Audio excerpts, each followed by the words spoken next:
Review. Hi everyone, Anthony Fantano here, internet's busiest music nerd, and it's time for a review. Black Moth Super Rainbow, Cobra Juicy. Black Moth Super Rainbow is a NEO-PSYCHEDELIA project who, in the early and mid-2000s, helped to usher in a series of new, trippy, strange, and psychedelic sounds. The band's music featured a lot of electronic beats with a funky attitude, phasered synthesizers, and heavily manipulated vocals with a heavy vocoder effect on them that had kind of a simultaneously warm and chilling quality to them with a touch of robot. And Black Moth Super Rainbow had some pretty lo-fi and quirky beginnings, but they eventually refined their sound for the LP Dandelion Gum. The recording sounded better, the synthesizers and the vocoder vocals were so much more lush, heavy, vibrant, and there were some other instrumental sounds making it onto this LP too. Some moments kind of felt like I was listening to woodwinds, but still, even at Black Moth Super Rainbow's creative peak with Dandelion Gum and Eating Us, the band remained a group that I loved more for their sound than their songs. Consistently, Black Moth Super Rainbow's music has featured very repetitive beats with kind of unimaginative sequencing, and the rhythms never really meld with the instrumentation for something really visceral or something that features an incredible amount of energy or momentum. And a lot of the melodies feel kind of haphazard. Even though Black Moth Super Rainbow has a potent style, they have a sound that you expect.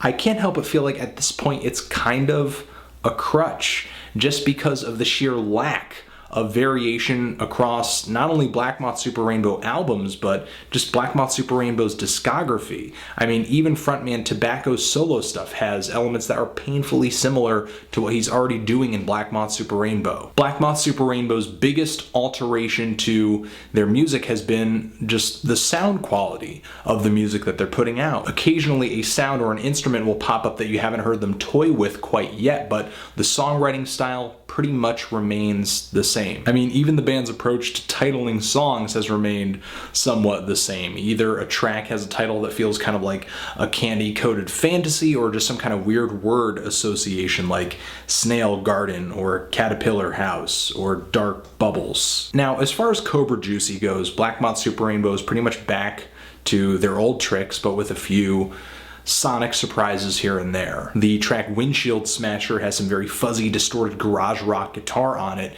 Actually, a couple other tracks on this LP do as well, including I Think I'm Evil and Hairspray Heart. The track Like a Sunday has one of the most sugary melodies on it that I've ever heard the band toy with, and it sounds incredibly borrowed, and it's almost like to a fault that they played with a melody this sugary, since their music sounds so sweet to begin with. I mean, it sounds like a melody taken from some bad 70s pop tune that people from that era are still trying to forget today. And the track We Burn starts off with this heavy drum beat and this stringy, just twangy acoustic guitar that totally reminds me of something like I've heard on a Beck album or two. And the song Gangs in the Garden, the vocoder sound changes on that track significantly to something that actually feels a bit more like Daft Punk. The groove on that track feels pretty Daft Punk as well. Actually, quite a few beats on this album feel a bit different for Black Moth Super Rainbow. They back off a bit from the typical hip-hop sound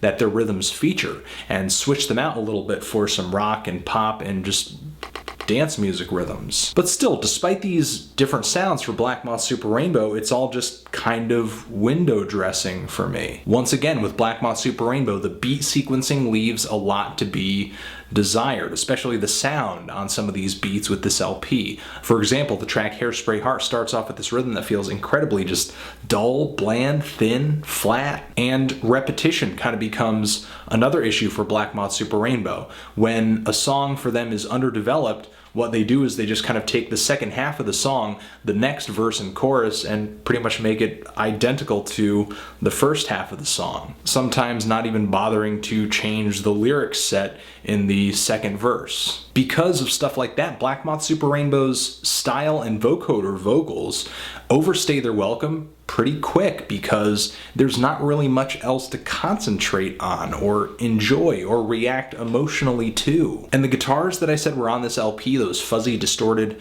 rock guitars that pop up occasionally, they are recorded just kind of crumbly on here. They just sound so brittle. Again, I mean, I'm just not feeling anything new from Black Moth Super Rainbow on this LP, despite the fact that I keep liking their sound on the surface. Below the mask, there's just not a lot musically there. For the most part, it's just the same vocals and song structuring that you've been hearing for the past several albums, which wouldn't be bad if there was a certain level of development to these things, but consistently there's not. Sometimes I even think the vocoder vocals are there because they're trying to obscure just how unappealing some of these lyrics are as well. Again, I'm a fan of this band's sound. I like the sound. I just get tired of the style because there's not really much else there but the style.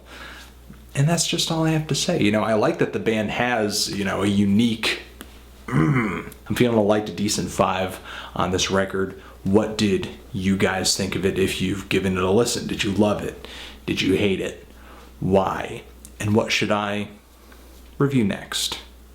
Anthony Fantano, Black Moth Super Rainbow, forever.